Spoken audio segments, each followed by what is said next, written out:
Hey guys, and welcome back to the channel. A very common comment and topic that people like to discuss around the VB WRX are sales numbers and how everyone thinks that sales numbers are tanking. And I wanted to do an update because I think you'd be surprised. The VB WRX is selling honestly better than it has been. You know, it's doing actually really well, and we're not just talking for the VB WRX, it's outperforming most of the years of the VA WRX. So this is a video really just blanketly responding to everyone saying that none of these cars are being sold, and there's no agenda behind the video. I just want to talk about it. We're going to go through all the numbers and we're going to talk about comparisons to other years just so you guys can have the most up-to-date information, because again, I see so many comments and discussions just saying like lots are full, they're not selling. Sure, some lots are full. Who knows why, but they are selling. They're selling most of them. And just right now, it's up 174, 175% in sales.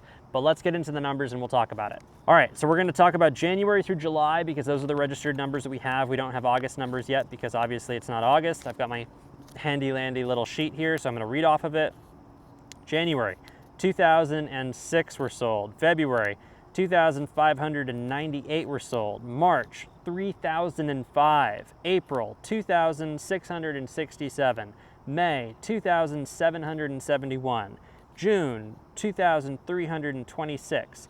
July, 1,894, which means from January to July, we are sitting at 17,267 of them. You might say that doesn't sound like a lot. That's not as much as previous years. The short answer is we're only month 1 through 7 in that total, which means that there is just under half left to go. To give you perspective, in 2022, 18,662 were sold. That's less than 1,000 car difference, and that was the full year of 2022. Why is that? Because there just wasn't inventory, and that's what people seem to have lost when they were doing their news articles about low sales numbers. In January, February, and March of last year, there just wasn't inventory. I think from January to end of March, only about 450 WRXs were sold, which is crazy when you think January we had over 2,000, February we had almost 2,600, and March we had over 3,000 sold, right? So those are more normalized numbers. I think what's interesting is everybody says the VA WRX was so much better. There's a couple nuances here. Obviously, the VA WRX was a more popular car, right? That's what we'd think. Well, let's talk about it. So let's jump to VA sales. In 2021, VA WRXs, 27,141. 2020, 21,178. 2019, 21,838. 2018, 28,730. What does that mean?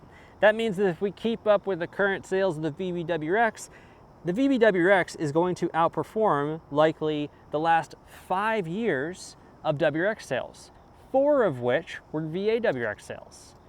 We might even outperform the best sales numbers of any WRX. Now, that is a higher number. That is sitting around 31,000, just under 31,000 from my understanding, and that was in, I'd have to double check, but that is the highest volume year. But we are on potential target. We could get there. That actually isn't that crazy to think based on our sales numbers so far this year that we might reach that. So why am I making this video and what are my conclusions? The conclusion is the VB WRX is selling very well, and everybody that says it isn't is clickbaiting you. And that's the only reason I'm making this video, because I'm sick of seeing all of the Facebook groups and communities and Reddit and other creators and comments on my channel and comments on other channels saying that they're just not even selling. Again, there's no agenda here. The VB WRX is selling great. It's not gonna go anywhere. I've seen a few comments saying it's selling so bad that they're gonna discontinue it. That is for sure not gonna happen. There's no way that they're gonna discontinue this kind of revenue, especially when it's outperforming lots of other cars in its class. Yes, there was some news saying that it's their least performing it's Subaru's least performing model for this month, and it used to be the Legacy, and the Legacy just outperformed it.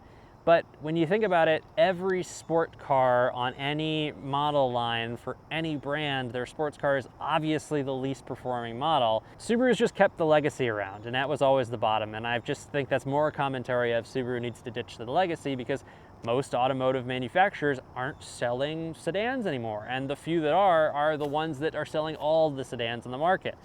Look at Ford, great example. They are removing all the sedans on their on their on their sell sheet, and I think most of them are already gone, and by 2025 they won't have any sedans.